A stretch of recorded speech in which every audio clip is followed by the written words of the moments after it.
मुख्यमंत्री के नाते अशोक जी और हम साथ साथ काम करते रहे और अशोक जी हमारी जो मुख्यमंत्रियों की जमात थी उसमें सबसे सीनियर थे। सबसे सीनियर मुख्यमंत्रियों में है और अभी भी हम जो मंच पे बैठे हैं उसमें भी अशोक जी सीनियर मुख्यमंत्रियों में से एक है।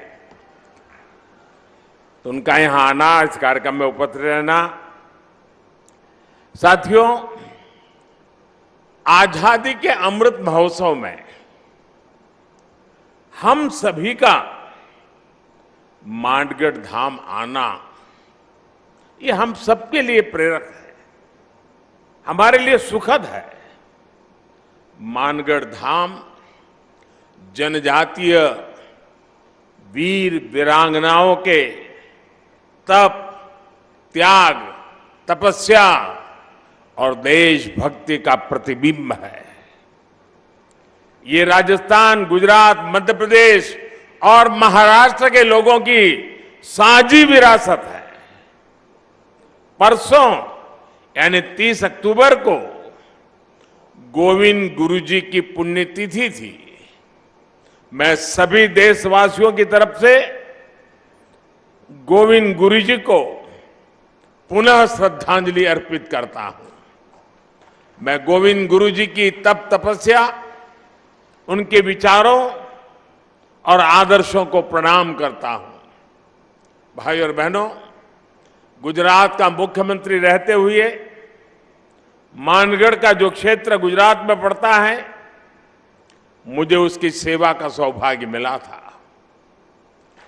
उसी क्षेत्र में गोविंद गुरु ने अपने जीवन के अंतिम वर्ष भी बिताए थे। उनकी ऊर्जा, उनकी शिक्षाएं आज भी इस मिट्टी में महसूस की जा रही हैं। मैं विशेष रूप से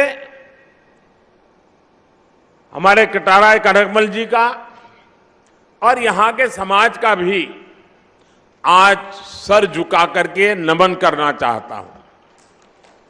जब मैं पहले आता था, एक पूरा वीरान क्षेत्र था और मैंने आग्रह किया था वन महोत्सव के द्वारा।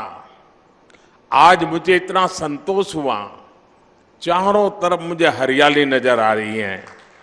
आपने पूरे श्रद्धाभाव से वन विकास के लिए जो काम किया है, इस क्षेत्र को जिस प्रकार से हरा भरा बना दिया है, मैं इसके लिए यहां के सभी साथियों का हृदय से आज मैं अभिनंदन करता हूं।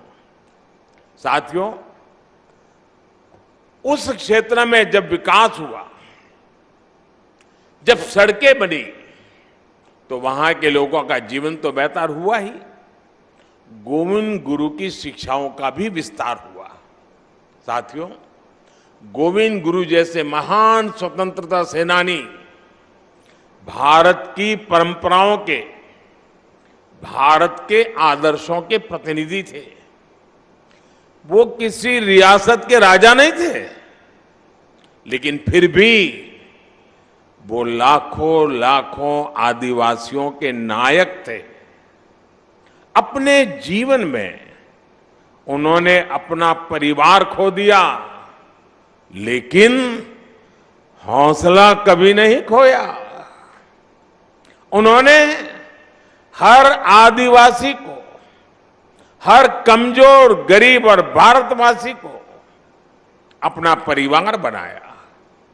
गोविंद गुरु ने अगर आदिवासी समाज के शोषण के खिलाफ अंग्रेजी हुकूमत से संघर्ष का बिगुल फूंका, तो साथ ही अपने समाज की बुराइयों के खिलाफ भी उन्होंने लड़ाई लड़ी थी। वो एक समाज सुधारक भी थे, वो एक आध्यात्मिक गुरु भी थे, वो एक संत भी थे, वो एक लोक नेता भी थे। उनके जीवन में हमें साहस, शौर्य के जितने महान दर्शन होते हैं, उतना ही ऊंचा उनका दार्शनिक और बौद्धिक चिंतन भी था। गोविंद गुरु का वो चिंतन, वो बोध आज भी उनकी धुनी के रूप में मानगढ़ धाम में अखंड रूप से प्रदीप्त हो रहा है। और उनकी संप सभा, देखिए शब्द भी कितना मार्मिक है। संप सभा, समाज के हर तबके में संप भाव पैदा हो, इसलिए उन्होंने संप सभा के आदर्श आज भी एकजुटता, प्रेम और भाईचारा की प्रेरणा दे रहे हैं। उनके भगत अनुयायी आज भी भारत की आध्यात्मिकता को आगे बढ़ा रहे हैं। साथियों, 17 नवंबर 1913 को मानगढ़ में जो नरसंहार हुआ, वो अंग्रेजी हुकूमत की क्रूरता की पराकाष्ठा थी।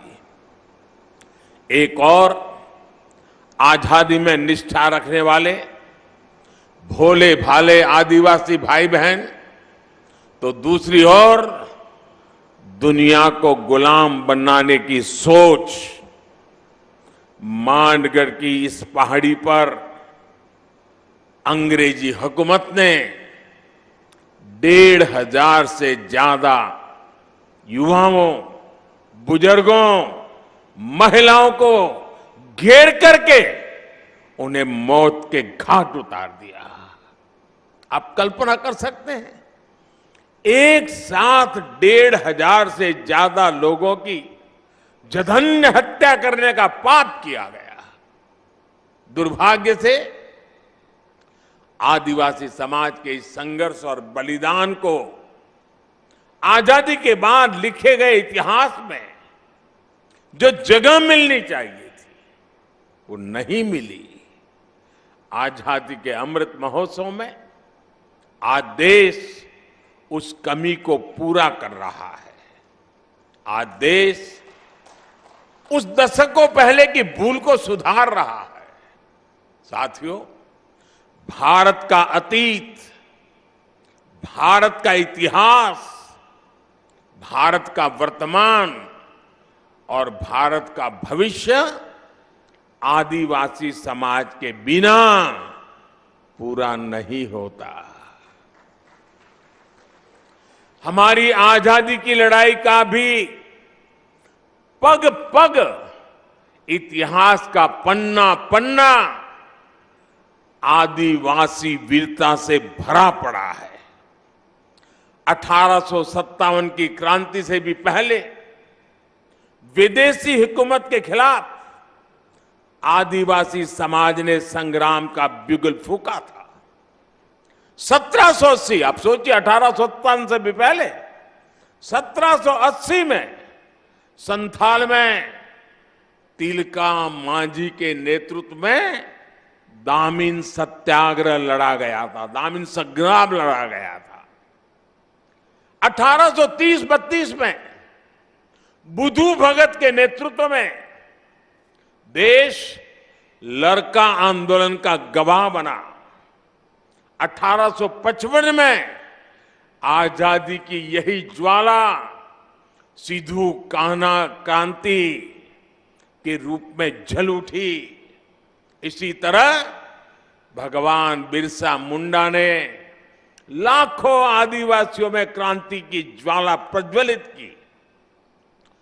वो बहुत कम आयु में चले गए, लेकिन उनकी ऊर्जा, उनकी देशभक्ति और उनका हौसला ताना भगत आंदोलन जैसी क्रांतियों का आधार बना। साथियों, गुलामी के शुरुआती सदियों से लेकर 20वीं सदी तक आप ऐसा कोई भी कालखंड नहीं देखेंगे जब आदिवासी समाज ने स्वाधीनता संग्राम की मशाल को थामे न रखा हो। आंध्र प्रदेश में अल्लूरी सीताराम राजू गारू के नेतृत्व में आदिवासी समाज ने रंपा क्रांति को एक नई धार दे दी थी। और राजस्थान की ये धरती तो उससे भी बहुत पहले ही आदिवासी समाज की देशभक्ति की गवाह रही है। इसी धरती पर हमारे आदिवासी भाई बहन महाराणा प्रताप के साथ उनकी ताकत बनकर के खड़े हुए थे। साथियों, हम आदिवासी समाज के बलिदानों के ऋणी हैं, हम उनके योगदान के ऋणी हैं। इस समाज के इसने प्रकृति से लेकर पर्यावरण तक, संस्कृति से लेकर परंपराओं तक भारत के चरित्र को सहेजा और संजोया है। आज समय है कि देश इस ऋण के लिए, इस योगदान के लिए आदिवासी समाज की सेवा कर उनका धन्यवाद करे। बीते 8 वर्षों से यही भावना हमारे प्रयासों को ऊर्जा देती रही है। आज से कुछ दिन बाद ही 15 नवंबर को भगवान बिरसा मुंडा की जयंती पर देश जनजातीय गौरव दिवस मनाएगा। आदिवासी समाज के अतीत और इतिहास को जन जन तक पहुंचाने के लिए आज देश भर में आदिवासी स्वतंत्रता सेनानियों को समर्पित विशेष म्यूजियम बनाए जा रहे हैं। जिस भव्य विरासत से हमारी पीढ़ियां वंचित रह रही थी, वो अब उनके चिंतन का, उनकी सोच का और उनकी प्रेरणाओं का हिस्सा बनेगी। भाइयों बहनों, देश में आदिवासी समाज का विस्तार और उसकी भूमिका इतनी बड़ी है कि हमें उसके लिए समर्पित भाव से काम करने की जरूरत है। राजस्थान और गुजरात से लेकर पूर्वोत्तर और ओडिशा तक विविधता से भरे आदिवासी समाज की सेवा के लिए आज देश स्पष्ट नीतियों के साथ काम कर रहा है।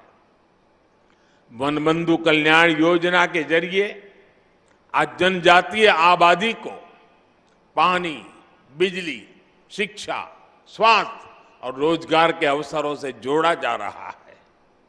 आज देश में वन क्षेत्र भी बढ़ रहे हैं, वन संपदा भी सुरक्षित की जा रही है और साथ ही आदिवासी क्षेत्र डिजिटल इंडिया से भी जुड़ रहे हैं। पारंपरिक कौशल के साथ साथ आदिवासी युवाओं को आधुनिक शिक्षा के भी अवसर मिले, इसके लिए एकलव्य आदिवासी विद्यालय भी खोले जा रहे हैं।